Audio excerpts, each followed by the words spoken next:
Maritime Made is presented by Nova Scotia Business Inc., helping to educate, inform, and celebrate our region's manufacturing successes, because great things are happening in all of our communities.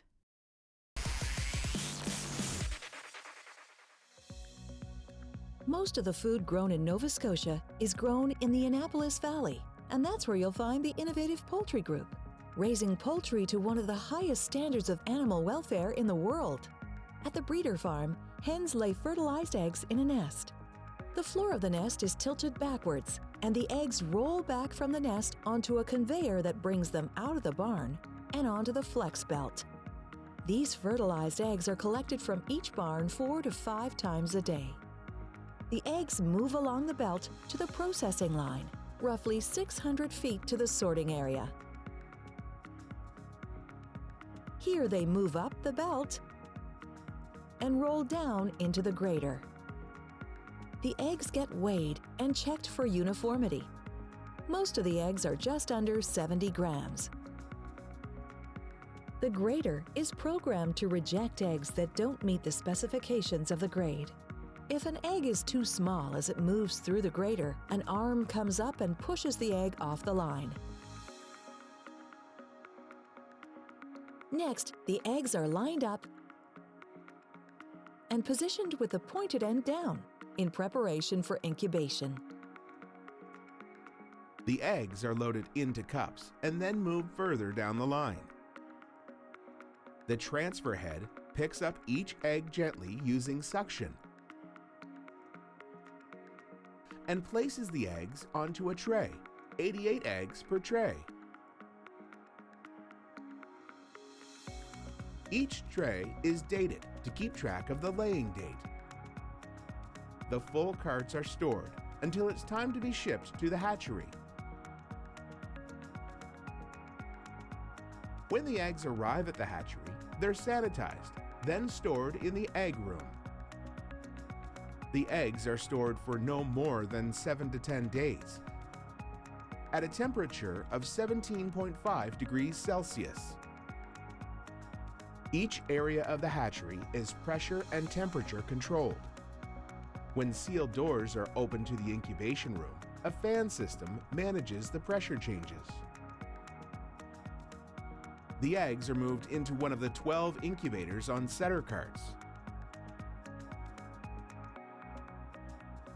Each incubator can hold 95,000 eggs. The incubators are programmed to control the CO2 levels, the temperature, and humidity as the eggs mature. The internal temperature of the eggs needs to stay close to 100 degrees Fahrenheit. The eggs mature over a period of 18.5 days. Over time, the chicks create more heat, and the incubator makes adjustments for the optimal growing conditions. Naturally, hens would turn their eggs many times a day. Here in the incubator, the trays turn the eggs every hour. 38 degrees in one direction, then 38 degrees in the other. The hatchery is so high-tech, it can be run from a smartphone app anywhere in the world. After 18.5 days, the eggs are removed from the incubators, ready for the transfer line. Each tray is gently loaded onto the line. They move forward and into the heartbeat machine. Here, the eggs are pushed against suction cups, where sensors detect vibration, or in this case, heartbeat. This technology identifies any eggs that haven't incubated successfully or weren't fertilized, and they are removed from the line.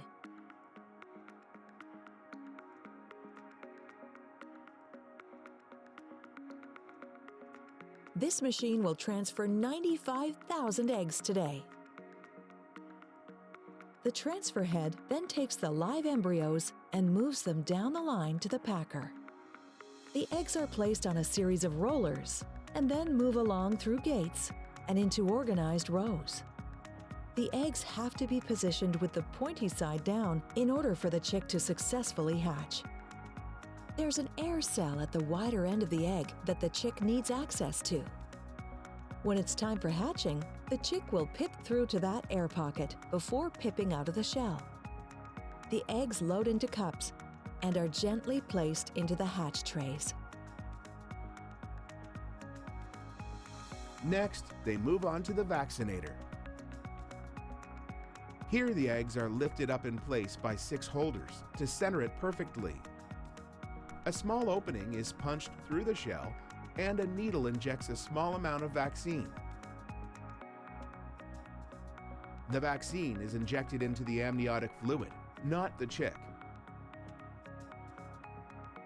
It's designed to help the chicks fight off 2 potential diseases. Vaccinating chicks before they hatch is considered to be more gentle than vaccinating chicks after they've hatched. Each hatch tray has 2 levels. Here, the bottom portion of the hatch tray is lined with paper and is filled with feed. It's highly digestible corn and soya feed for the young chicks. The bottom trays move along the transfer line, and one is stacked under each tray of eggs. A complete stack is transferred off the line and onto a cart, ready for the hatch room. The hatch room has 12 individual temperature-controlled rooms. Each room has radiators that heat and cool according to the needs of the chicks. It starts out at 99 degrees and slowly drops down over 3 days of hatching to 91 degrees. The chicks pip out of the shell around 19 days old. They hatch over a period of a few days. Pipping out requires a lot of energy, and when the chicks first hatch, they are exhausted from the process. Soon, they're strong enough to move around and find their way from the top of the tray to the bottom of the tray. Leaving the shells behind, they're in the clean bottom level of the tray, where they have unlimited access to the food that was filled along the sides of the tray, as well as access to water. After a few days, the chicks are checked over and shipped to the barn. Before a new flock of chicks arrive at a chicken farm, the barn is thoroughly cleaned. The chicks are set up with 24-hour access to food and water until they're mature for market.